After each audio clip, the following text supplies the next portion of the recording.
Welcome to the Diary of the Pan-African Preacher. There is an African proverb that says, "In the kingdom of the blind, the one-eyed man is king." When two peoples have lived alongside each other for thousands of years and share a deep historical connection to the same land, it stands to reason that they should be able to find a way to coexist. This basic common sense principle ought to guide efforts to resolve the conflict between the state of Israel and the state of Palestine. However, as my deceased grandmother used to say, God bless her soul, common sense is not common. In a land where there has been so much God talk, it seems like there is a proliferation of gun talk. There is a persistent rhetoric on both sides that vilifies the other so intensely that it has driven segments of each population to seek the total destruction of the other. The outcome is a relentless cycle of conflict between neighbors, each of whom has weaponized their beliefs, whether in God or in gain.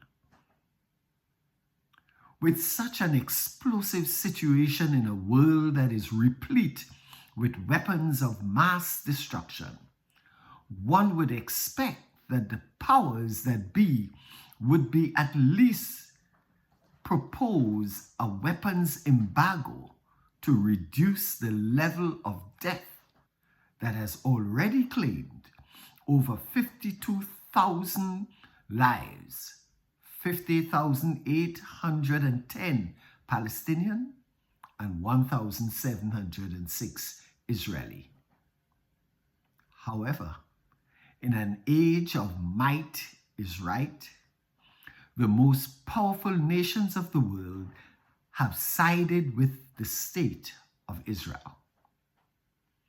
There can be no doubt that the present government in the state of Israel has decided that its future depends on the success of its scorched earth policy.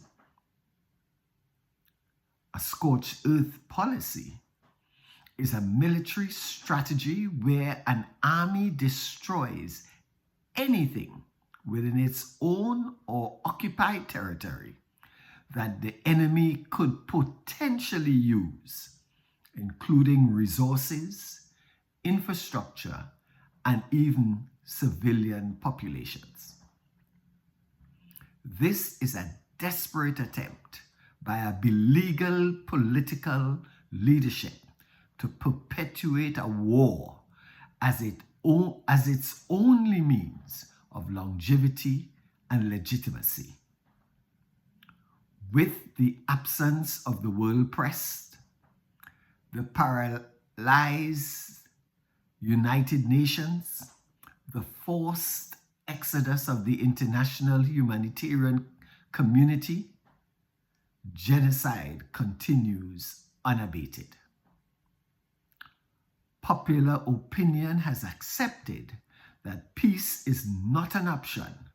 The expulsion of a people is believed to be the only solution. So, we in our technically connected world are witnessing the erasure of a people. Whatever terminologies are used, apartheid, genocide, crime against humanity, ethnic cleansing, occupation, freedom fighter, and right to self-defense. What is clear is that there are principalities and powers, rulers of darkness and spiritual wickedness in exalted spaces and places at work. The two-state solution, which seems to be the only logical, sane, and compassionate way forward, has been deemed unworkable by the extremists. Of course, some would point to the 19th century imperialist theological theories that link the modern state of Israel to the second coming of Jesus Christ, implying that it is divinely sanctioned and therefore beyond reproach. I am therefore expected to close my eyes to the fact that the present conflict in the coastal strip of Gaza, and Israeli-occupied Palestine has nothing to do with the sizable reservoirs of oil and natural gas, which is valued at US $524 billion. It is at this point I revert to the prayers of my deceased grandmother and cry out, Lord, lend a hand. Ashe.